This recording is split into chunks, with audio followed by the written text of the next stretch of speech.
Okay, so we're gonna go over the checklist. Uh, the only thing normally I would start the bike and get it warmed up as I go through the check. And the only reason why I normally do that is because I want to check the oil, not necessarily taking the oil cap off and check the oil like that. This bike has a side glass window that I can check the oil down. I'm going to show you here in a minute. But we're going to go over the checklist. The bike's going to be off. Normally, the first thing I do is start the bike and get it warming up. So I usually do this while I get the bike warming up. As I said, it won't take more than maybe 1 to 2 minutes to do this. Of course, for the video, it's going to take me a little longer because I'm going to be explaining what I'm checking, but normally it'll take a couple of minutes tops. So while you're warming up your bike, you can go do the visual inspection, get the gear on, and you can go. If you're going to do a longer trip, you may want to take a little bit more time checking everything. And there's a couple more things that you should check if you're going to do like a long day trip or a day that, or a trip that you're going to be riding for multiple days. So, okay, so here we're going to be checking the tire. Basically, just do a visual inspection of the tire. Make sure that there's nothing unusual about the tire. Make sure you have good tire tread on there, and just any visual punctures or any screws or anything that could have gotten there from previous rides. As I said, this is kind of like quick. You kind of look around, make sure that the tire looks in pretty good shape. Another thing that you could do, I normally don't do this. It's a good idea to do it though. Is check the tire pressure. I usually check the tire pressure about once a week, just to make sure that tire pressure is still within what it needs to be.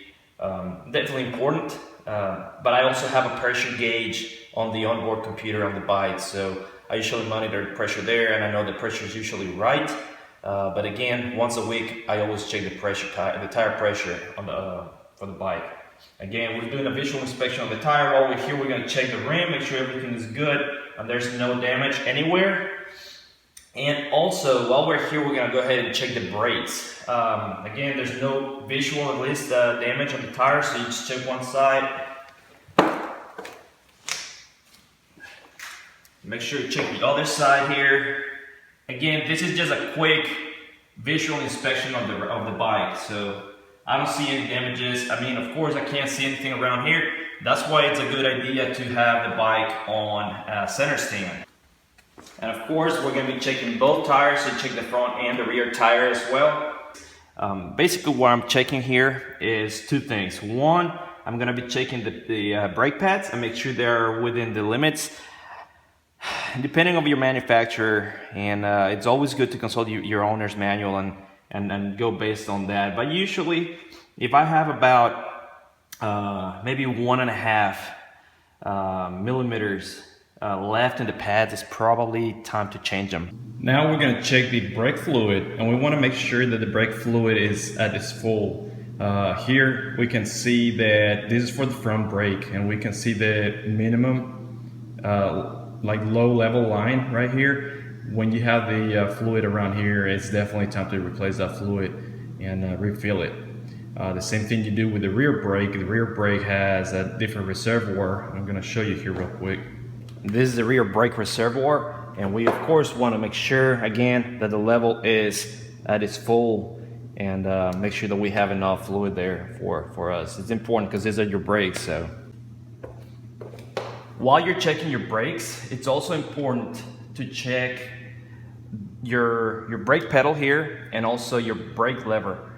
Make sure that they're moving freely, that there's nothing sticking or preventing you from moving them. That's very important because this is going to actuate your brakes, so you want it to be fully functional, right? So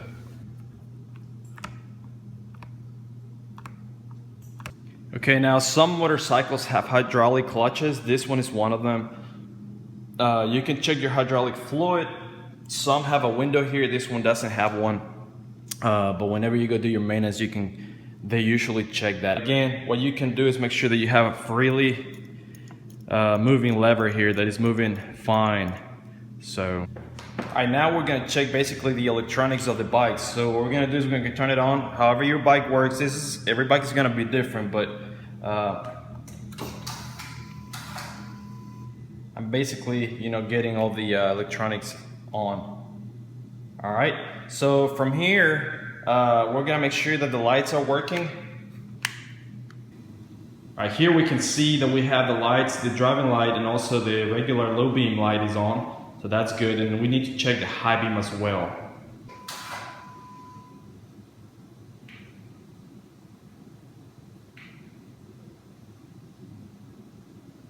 Now we're gonna be checking the blinkers or indicators and also the hazard lights and or parking lights. So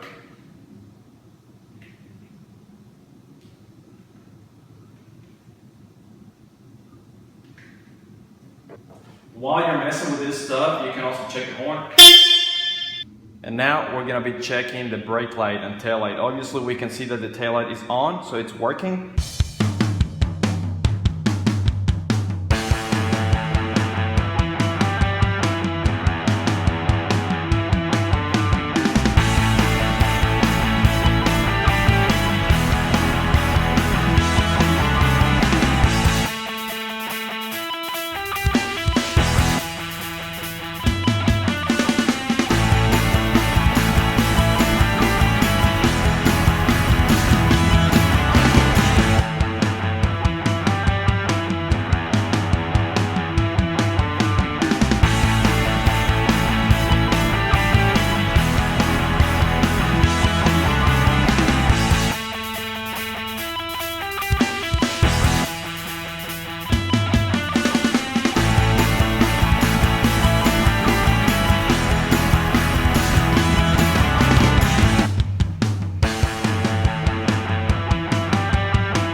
I really hope you guys found the video helpful. It helps me a lot every day before I go on my rides, my daily rides, since I use my bike for pretty much everything.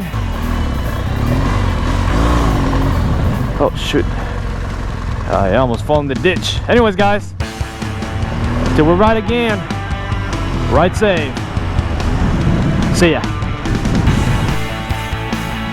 Alright, we're home. Let's go check the mail. Oh yay! Oh,